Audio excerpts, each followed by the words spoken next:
Dear students, आज के इस वीडियो में हम लोग एमकॉम एवीएसटी के लिए अकाउंट्स ऑफ बैंकिंग कंपनी को डिस्कस करेंगे। ये पार्ट फर्स्ट रहेगा बिकॉज बैंकिंग कंपनी एक बड़ा पार्ट है। तो चलिए स्टार्ट करते हैं। Myself doctor Ahmad Kalunia, assistant professor, department of accountancy and business statistics, currently posted at SMB government PG college Nathdwara. तो हम लोग आज की इस वीडियो को शुरू करेंगे। पहले बैंकिंग कंपनी के बारे में जानते हैं, उसके बाद केनरा बैंक की एनुअल रिपोर्ट को देखते हुए डिस्कस करेंगे और नेक्स्ट पार्ट में किस तरह से उसका एनालिसिस होता है, एसेट्स का एनालिसिस किया जाता है, उसके बारे में हम लोग डिस्कस करेंगे। तो चलिए स्टार्ट करते हैं accounts of banking companies.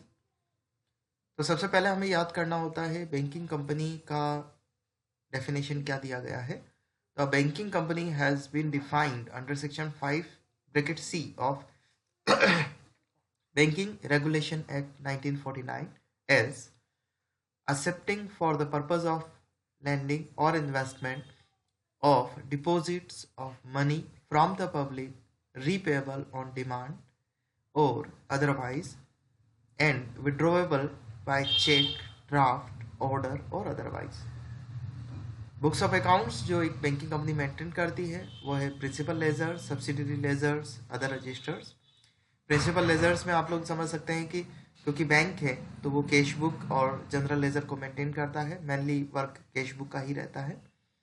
Subsidiary ledgers में आप लोगों ने देखा होगा कि बैंक के अंदर रिसीविंग कैशियर अलग होता है तो उसकी कैश बुक, पेइंग कैशियर अगर अलग है तो paying cashier counter cash book, current account का ledger, saving bank ledger, fixed deposit ledger, investment ledger, cash credit ledger, loan register, bill discounted and purchased register, recurring deposit RD register, FD register, fixed deposit register and customers acceptance and endorsement and guarantee ledgers.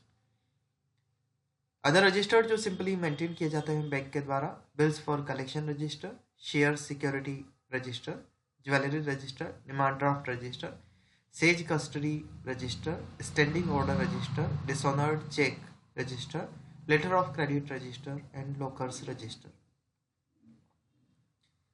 Some important provisions जो bank को maintain करने होते हैं, statutory reserve जिसमें सबसे पहले आता है, और जो भी बैंक का एनुअल प्रॉफिट होता है उसका 25% इस स्टैट्यूटरी रिजर्व में ट्रांसफर किया जाता है section 17(1) of banking regulation act के द्वारा। इसके बाद कैपिटल रिजर्व रेशियो मेंटेन करना होता है बैंक को सेक्शन 42 के तहत, जो कि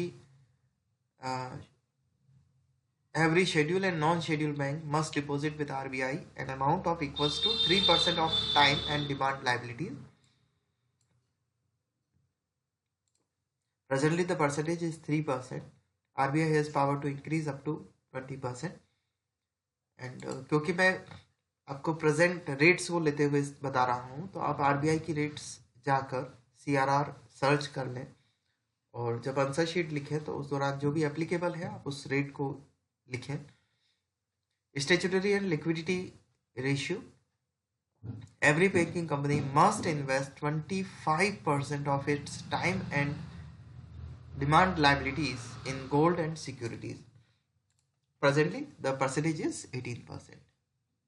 Rebate on bill discounted, deposit, short loans, credits, short loans debit, bills payable, inter-branch adjustment, contingent liability, bills for collection, provision for contingencies, non-banking assets, and circular notes. इसके बाद में जो बैंक एडवांसेस यानी कि लोन देने का काम करता है उसको हम लोग 4 कैटेगरी में डिस्ट्रीब्यूट करते हैं और इसका प्रैक्टिकल क्वेश्चन भी आपको देखने को मिलेगा। स्टैंडर्ड एसेट्स, ऐसे एसेट्स जिनमें किसी भी तरीके की रीपेमेंट में किसी तरीके की कोई प्रॉब्लम नहीं है, तो डिफाइन इस तरीके से किया गया है, those assets which do not cause any problem और do not carry more than normal risk attached to the business are called standard assets. में जिस व्यक्ति को लोन दिया गया है वो लोन अगर समय पर पे कर रहे हैं तो ऐसी एसेट्स को स्टैंडर्ड एसेट्स कहा जाता है। इसके बाद दिया गया है second category sub standard assets, और ये सब स्टैंडर्ड एसेट्स जो हैं where instalment of term loan are overdue for the purpose for a period of exceeding 1 year should be treated as sub standard assets. और ये part B में हम लोग discuss करेंगे कि इस पर किस तरह से हमें परसेंटेज वाइज रिजर्व्स क्रिएट करना होता है। Doubtful assets where installment of term loans are overdue for a period of exceeding 2 years must be treated as doubtful assets. Loss assets, when a loss of an asset is identified by the bank but the amount has not been written off wholly or partly is known as loss asset. आप इस चीज को इस तरीके से समझ सकते हैं कि जो एसेट्स होती हैं, जो लोन्स दे रखे हैं बैंक ने, उन एडवांसेस को आप पहले स्टैंडर्ड और नॉन परफॉर्मिंग एसेट्स में बांटिए। मीन्स स्टैंडर्ड को छोड़कर जिनका रीपेमेंट समय पर नहीं आ रहा है उनको नॉन परफॉर्मिंग एसेट्स कहा जाता है, और उसको फिर आप 3 कैटेगरी में बांट दीजिए, सब standard assets, doubtful assets and loss assets. इस पर कैसे आपको रिजर्व क्रिएट करना है इसको हम लोग पार्ट बी में कवर करेंगे, पार्ट सेकंड में कवर करेंगे वीडियो के। फिलहाल इस पार्ट में हम लोग final account of banking company section 29 के तहत जो शेड्यूल 3 बैंकिंग रेगुलेशन एक्ट का है उसमें जो शेड्यूल दिया गया है, फॉर्मेट दिया गया है, उसके बारे में डिस्कस करेंगे। तो पहले बैलेंस शीट का डिस्कस करते हैं बैंकिंग कंपनी का। जो प्रश्न आपके सामने होगा आप ऊपर फॉर्मेट में लिखेंगे बैलेंस शीट ऑफ, जिस बैंक का है उस बैंक का नाम आ जाएगा, और बैलेंस शीट एज ऑन 31 मार्च, जिस डेट का आपको बनाना है उस दिन का आ जाएगा। जनरली आपको शेड्यूल पर्टिकुलर के साथ शेड्यूल नंबर और करंट ईयर और प्रीवियस ईयर आपको देखने को मिलेंगे। करंट ईयर का कॉलम पहले रहता है, फिर प्रीवियस ईयर का कॉलम रहता है। शेड्यूल नंबर 1 आपको कैपिटल का देना होता है। Schedule number 2 reserve and surplus, आप इस सीरियल नंबर को चेंज नहीं करेंगे अपनी कॉपीज में, आंसर शीट में। शेड्यूल नंबर 3 जो बैंक ने डिपॉजिट्स रिसीव करे हैं, जिसमें सेविंग बैंक एंड एफडी वगैरह आ जाएगा। बैंक ने जो भी लोन दे रखा है, ले रखा है, बोरोइंग्स के रूप में चला जाएगा। शेड्यूल 5 में आप लिखेंगे अदर लायबिलिटीज एंड प्रोविजंस, और टोटल आप यहाँ लगा देंगे। देन एसेट्स स्टार्ट हो जाएगी 6 शेड्यूल से। 6 शेड्यूल में आपके सामने रहेगा cash and balances with RBI. 7 number schedule पे balances with banks means other banks, money as call and short notice. 8th schedule में आपको बैंक के इन्वेस्टमेंट्स दिखाने हैं। 9 शेड्यूल में आपको बैंक के एडवांसेस दिखाने हैं। 10th शेड्यूल में बैंक की फिक्स एसेट्स दिखानी है, और 11th शेड्यूल में आपको अदर एसेट्स दिखानी है। अगेन टोटल लग जाएगी, और आप जानते हैं बैलेंस शीट की टोटल मैच हो जाएगी। एंड शेड्यूल नंबर 12 में आप बैंक की contingent liabilities and bills for collection जो रिसीव कर रखे हैं बैंक ने, वो आपको दिखाने हैं। तो शेड्यूल नंबर 1 से लेकर 12 तक बैलेंस शीट में नोट रहेगा, 1 से लेकर 5 तक लायबिलिटीज, एंड 6 से लेकर 11 तक एसेट्स, और 12 नंबर कंटिजेंट लायबिलिटी। तो ये बैलेंस शीट का फॉर्मेट हो गया फॉर्म ए के रूप में। अब form B profit and loss account का देखिए, इसका फॉर्मेट 12 के बाद शेड्यूल 13 से स्टार्ट हो रहा है। पहला पार्ट इनकम का, शेड्यूल नंबर 13 में आप लिखेंगे इंटरेस्ट अर्न्ड। शेड्यूल नंबर 14 में अदर इनकम, टोटल लगा देंगे आप इनकम साइड का। एंड देन एक्सपेंडिचर नोट करेंगे शेड्यूल नंबर 15 में, इंटरेस्ट एक्सपेंडेड, जो भी बैंक ने saving bank, fix deposit, recurring deposit पर इंटरेस्ट पे किया है या अकाउंट्स में क्रेडिट किया है, वो इंटरेस्ट एक्सपेंडेड में आ जाएगा। Operating expenses 16 number, and provisions and contingencies जो आप क्रिएट करेंगे उसका कोई शेड्यूल नहीं है, बस आपको उसका अमाउंट लिखना है। देन टोटल इनकम में से टोटल एक्सपेंडिचर माइनस कर देंगे तो नेट प्रॉफिट आ जाएगा, और net profit for the year आ जाएगा, करंट ईयर का आ जाएगा, और उसमें आप लास्ट ईयर का प्रॉफिट या लॉस जो भी ब्रॉट फॉरवर्ड वैल्यू है वो आप एडलेस करेंगे, टोटल हो जाएगा।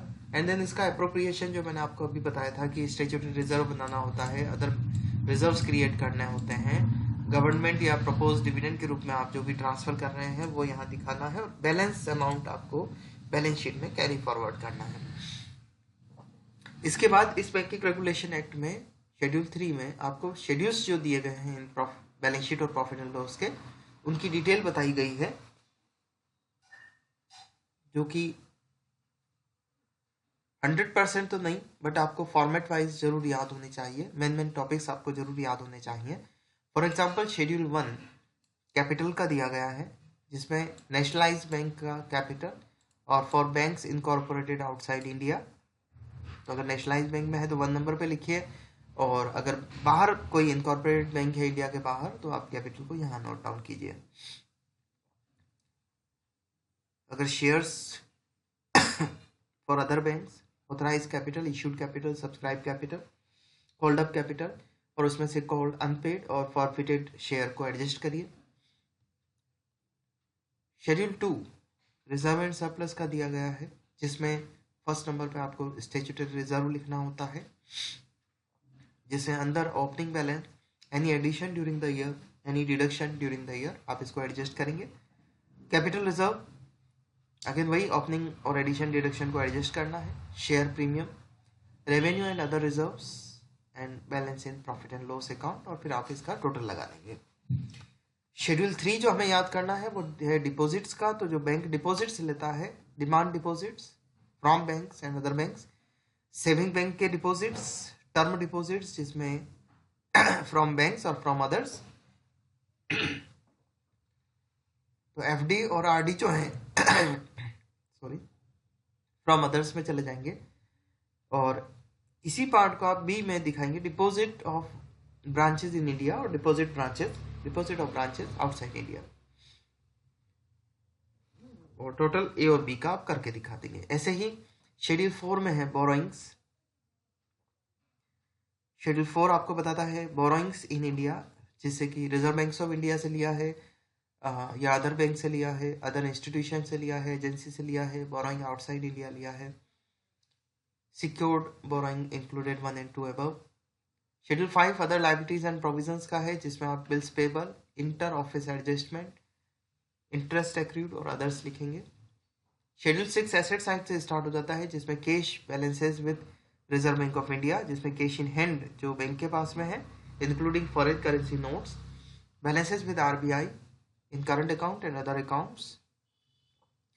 शेड्यूल 7 का डिटेल दिया गया है, balances with bank and money at call and short notices, जिसमें in India balances with bank in current account, in other deposit accounts, money at call short notice, with banks, with other institution, and फिर outside India में भी आप in current account, in other deposit account, money at call and short notice। यहाँ इसका total हो जाएगा। Schedule 8 investment के बारे में बताया गया है, जो आपको बताता है investment in Indian banks in India, in government securities, other approved securities, shares, debenture bonds, subsidiary or joint ventures or any other investment। और उसके बाद सेकंड नंबर पे है investment outside India in government securities, subsidiaries और joint venture abroad, other investment. 9 number schedule दिया गया है advances, bills purchase and discounted, cash credit, overdraft, loans repayable on demand, term loan secured by tangible assets, covered by bank, government guarantees, unsecured। फिर advances in India लिखेंगे, priority sector, public sector, bank and others. Advances outside India, due from bank, due from others, bills payable, discounted, syndicated loans and others. क्योंकि advances एक बड़ा schedule रहेगा आपके लिए, तो इसको अच्छे से याद कर लें। फिक्स एसेट्स, सिंपली एसेट्स को आपको डिफाइन करना होता है, premises and any other fix assets. Generally bank के पास में बिल्डिंग और फर्नीचर हुआ करता है और कंप्यूटर सेट्स हुआ करते हैं। शेड्यूल 11 में आप अदर एसेट्स दिखाएंगे, जो कि inter office adjustment net amount, जो कि एसेट साइड का हो, interest accrued, tax paid in advance, tax deducted at source, stationery and stamps, non-banking assets acquired in satisfaction of claims। Schedule 12 contingent liabilities,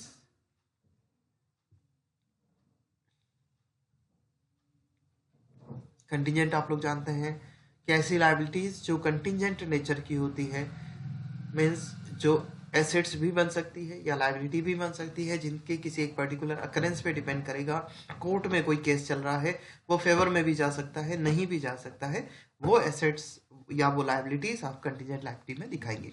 ये balance sheet के बाहर दिखाई जाती हैं, टोटल में नहीं ली जाती। Schedule 13 profit and loss account में चला जाता है। तो प्रॉफिट एंड लॉस का पहला इंटरेस्ट इनकम से रिलेटेड है, जिसमें आप interest, discount on advances, bills, income on investment, interest on balances with RBI, ये तीनों आपको दिखाने होते हैं। और चौथा, अगर अदर कोई इंटरेस्ट इसको रिसीव हुआ है। अदर इनकम में आप बैंक जो भी commission, exchange, brokerage, demand draft पे जो भी चार्जेस वगैरह लेते हैं, किसी भी तरीके का एटीएम चार्जेस, एसएमएस चार्जेस, जो भी चार्जेस वो कलेक्शन करते हैं, वो इस अदर इनकम वाले हेड में आप डालेंगे।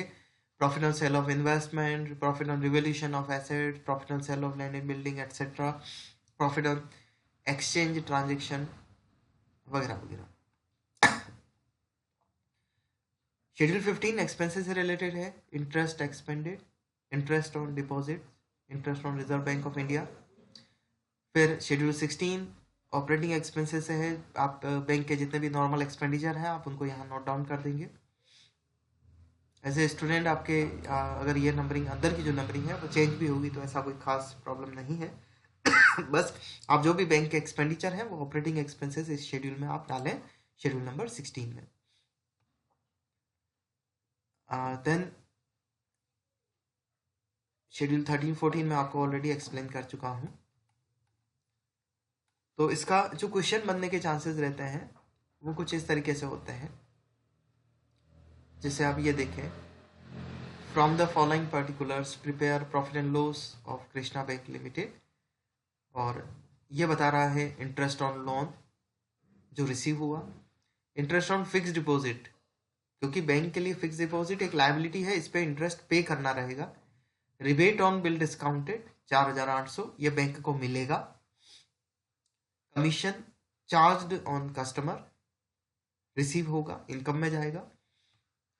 अदर इनकम में ऑफिस एक्सपेंसेस ऑपरेटिंग एक्सपेंसेस के शेड्यूल में जाएगा। डिस्काउंट ऑन बिल डिस्काउंटेड, क्योंकि ये इनकम है तो इनकम वाली साइड में जाएगा। इंटरेस्ट ऑन कैश क्रेडिट, ये बैंक को रिसीव होता है, इनकम में जाएगा। Balance of profit and loss account of last year, ये बैलेंस में जाएगा। Rent and rates operating expenses में जाएगा। इंटरेस्ट ऑन ओवरड्राफ्ट, क्योंकि ओवरड्राफ्ट बैंक देता है, मीन्स एक व्यापारी उनसे उठाता है और उस पर जो भी ओवरड्राफ्ट ले रखा होता है उस पर इंटरेस्ट वापस बैंक को मिलता है, तो ये भी इनकम के पार्ट में जाएगा। डायरेक्टर्स रेम्युनरेशन ऑपरेटिंग एक्सपेंसेस में जाएगा। Interest on saving bank account, bank की लायबिलिटी है सेविंग बैंक अकाउंट, तो वो बैंक इंटरेस्ट पे करना होगा, एक्सपेंसेस में जाएगा, इंटरेस्ट एक्सपेंडेड में। Postal expenses 150, printing and stationery 390, दोनों और अदर एक्सपेंसेस तीनों जो हैं वो ऑपरेटिंग एक्सपेंसेस की लिस्ट में जाएंगे। इसका सॉल्यूशन मैं आपको नेक्स्ट पार्ट में ही करके बताऊंगा, जिसमें हम लोग नॉन परफॉर्मिंग एसेट्स पर भी प्रोविजन कैसे बनता है वो, और plus profit and loss account और बैलेंस शीट कैसे बनेगी बैंक की, उसके बारे में डिस्कस करेंगे। फिलहाल क्योंकि हमने शेड्यूल्स देखे हैं बैंक के, तो एक रियल लाइफ एग्जांपल ईयर 2023-24 की केनरा बैंक की एनुअल रिपोर्ट को हम लोग रीड आउट कर लेते हैं।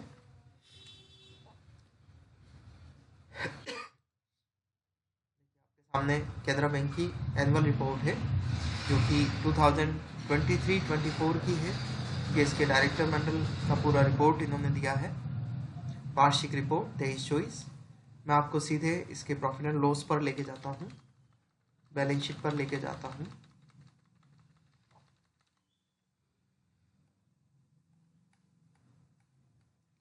यहाँ से इसका एनुअल रिपोर्ट स्टार्ट हो रहा है और देखिए हम लोग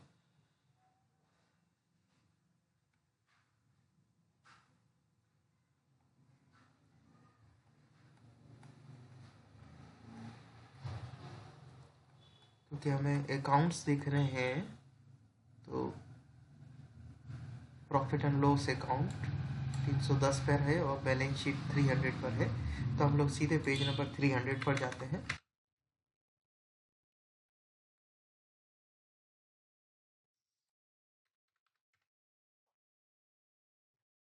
बैंक का बैलेंस शीट आपके सामने है।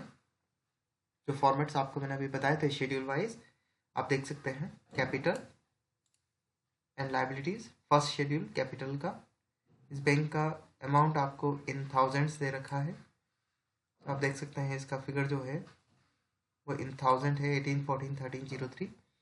Reserve and surplus, deposits, borrowings, other liabilities, balance sheet की टोटल। एसेट साइड में कैश 6 से लेकर 11 तक, cash and balances, balance with bank and money at call, short notice, investment, advances, fixed assets और other assets, again total match करवा दिया। और इस बैंक की कंटिजेंट लायबिलिटी और बिल्स फॉर कलेक्शन जो भी अमाउंट है वो इन्होंने बैलेंस शीट के बाहर दिखा दिया है। बैलेंस शीट के नीचे जो भी डायरेक्टर मंडल है, डायरेक्टर्स हैं, उन्होंने अपने सिग्नेचर किए हैं। देन आप देख सकते हैं profit and loss account, interest earn, other income, expenditure में interest expended, operating expenses and वही नेट प्रॉफिट इन्होंने कैलकुलेट किया। और फिर statutory reserve, capital reserve, investment reserve account, investment fluctuation reserves, revenue reserve, special reserve, interim dividend, proposed dividend, dividend tax, balance of profit and loss account, earning per share and operating profit, ये calculate हुआ। इसके बाद जो schedules मैंने आपको explain करे,